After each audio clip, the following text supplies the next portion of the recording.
John Wayne Gacy was born in Chicago, Illinois on March 17, 1942. His father was an abusive man and an alcoholic. Gacy's first memory was when he was 4 years old, being physically attacked by his father after he had disarranged parts to a car engine. During this, his mother tried to protect him, to which his father said that Gacy was a mama's boy who would likely grow up queer. Gacy's father often berated him and compared him to his sisters, who were preferred in the eyes of his father.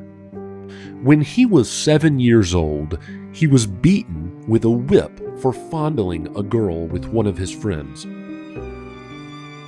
Gacy was in and out of the hospital a lot as a teenager due to medical issues. During one of his stays at the hospital, Gacy's father looked at him and accused him of faking.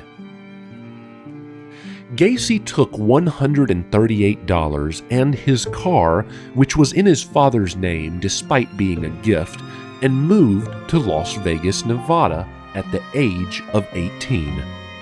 He took a job at the ambulance service in Las Vegas, but was soon moved to a position at the Palm Mortuary. He worked there for 3 months, watching embalmments, sometimes helping as a pallbearer. Gacy would sleep at the mortuary, and one night he snuck to and climbed inside the coffin of a teenage boy. He then spooned and caressed the body. After this, he decided to quit and go back to Illinois. In 1964, John Gacy married a woman named Marilyn Myers. Soon after that, her father bought 3 Kentucky Fried Chicken chains and offered Gacy the opportunity to manage all 3. The job was very good, and Gacy would be making the equivalent of over $150,000 a year as of 2025 inflation. 3 years later, in 1967, Gacy sexually assaulted the 15-year-old son of Donald Voorhees Sr., who was a local politician and a member of the JCs, a club that Gacy was also a prominent member of. Gacy was sentenced to 10 years in prison, but only served 18 months before being given parole in June of 1970. As a part of his parole, he was forced to move to Chicago and live with his mother. After his parole ended, she helped him buy his own house, where he became a key member of the community for several years. This is where Gacy started dressing as a clown for fundraisers and other events. He went by the name Pogo the Clown.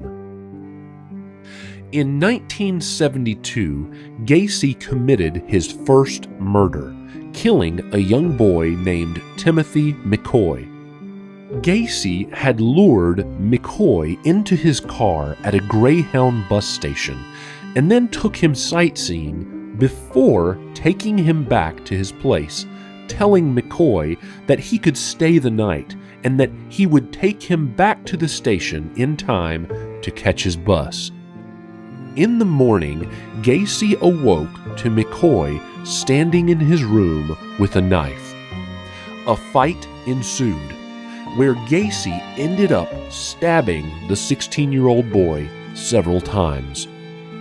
Gacy later found out that the knife McCoy had was not intended for violence, and that he had simply been making breakfast. Gacy would grow to love killing. Gacy killed over 30 young men in his life, almost all in the exact same way.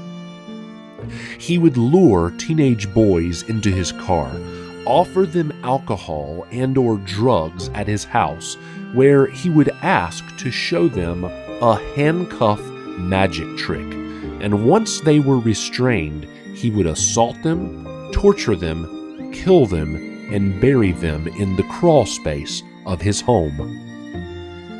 Gacy was arrested and found mentally competent to stand trial in a court of law. His trial began in February of 1980. He was charged with 33 counts of first-degree murder, 1 count of deviant sexual assault, 1 count of indecent liberties with a child, and 1 count of aggravated kidnapping. For this, he was sentenced to death. Gacy was sent to Menard Correctional Center. He was on death row for 14 years. On May 9, 1994, Gacy was taken to Stateville Correctional Center. The next day, John Wayne Gacy was killed by lethal injection.